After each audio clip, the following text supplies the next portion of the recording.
नमस्कार दोस्तों, स्वागत है आपका हिंदी नॉलेज शो में। तो दोस्तों, हम भारतीयों की जो सबसे बड़ी कमी है ना, वो ये कि जब तक हमारी पूंछ में आग ना लगे तब तक हम कोई काम करने को तैयार ही नहीं रहते। मैं ऐसा क्यों कह रहा हूं? दरअसल आप सभी लोग जानते हैं कि भारत ने हाल ही में आईएनएस विक्रांत का सारा काम कंप्लीट कर लिया है, टेस्टिंग भी हो चुकी है और आने वाली 2 सितंबर को यानी 2 दिनों के बाद पीएम मोदी इसे भारतीय नौसेना में शामिल भी कर देंगे। अब आईएनएस विक्रांत का निर्माण कार्य तो बहुत सही तरीके से हुआ।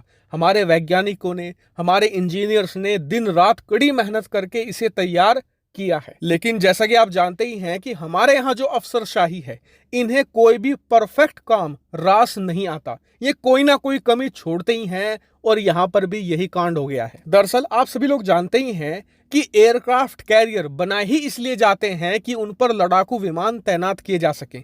बिना लड़ाकू विमानों के एयरक्राफ्ट कैरियर चाहे कितना भी ज्यादा खतरनाक क्यों ना हो, वो बेकार ही है।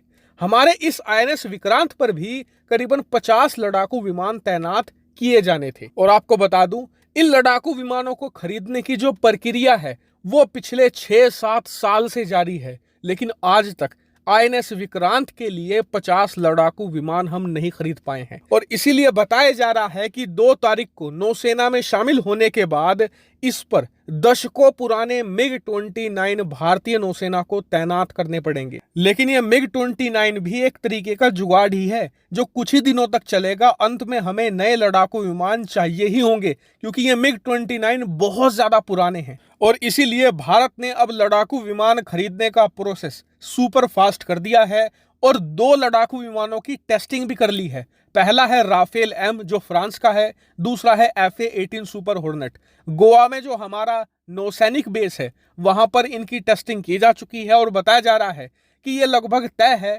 कि भारत FA-18 सुपर हॉर्नेट ही खरीदेगा, क्योंकि इसमें कुछ ऐसी खास खूबियां हैं जो राफेल में नहीं है। सबसे पहली खास खूबी तो ये है कि ये फोल्डेबल विंग के साथ आता है, मतलब इसके जो साइड के विंग्स हैं ना, वो फोल्ड हो जाते हैं, जिससे कि ये बहुत ही कम जगह घेरेगा हमारे आईएनएस विक्रांत पर और विक्रांत पर हम ज्यादा से ज्यादा लड़ाकू विमान तैनात कर सकेंगे। दूसरी सबसे बड़ी खासियत है इसकी कीमत।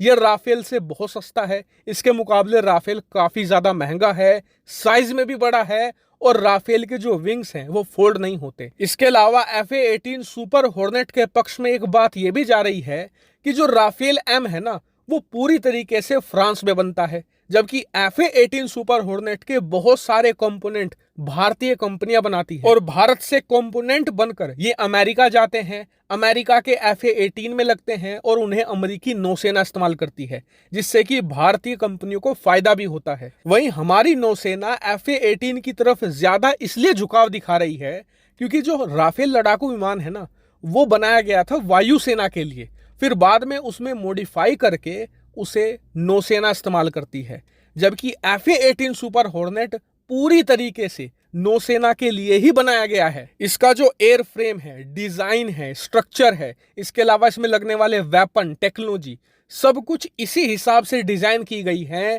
कि ये एक एयरक्राफ्ट कैरियर से ऑपरेट करेगा। और इसीलिए FA-18 सुपर हॉर्नेट नौसेनाओं के लिए ज्यादा बेहतर है। जो राफेल है वो वायु सेनाओं के लिए ज्यादा बेहतर माना जाता है। इसके अलावा FA-18 की एक ऐसी खूबी है जिस पर आप भी एग्री करेंगे, वो ये कि FA-18 को अमेरिकी नौसेना बहुत बड़े लेवल पर इस्तेमाल करती है। हर साल 50 से लेकर 60 FA-18 का ऑर्डर तो अमेरिकी नौसेना ही देती है। इसके अलावा यूरोप के बाकी देश भी इसका इस्तेमाल करते हैं। तो इस वजह से जो इसे बनाने वाली कंपनी है बोइंग, उसने इसकी जो प्रोडक्शन लाइन है, फैक्ट्री है, वो बहुत ज्यादा बड़ी बना के रखी हुई है। वो बहुत ही कम समय में बहुत ही ज्यादा FA-18 बनाकर आपको दे सकते हैं।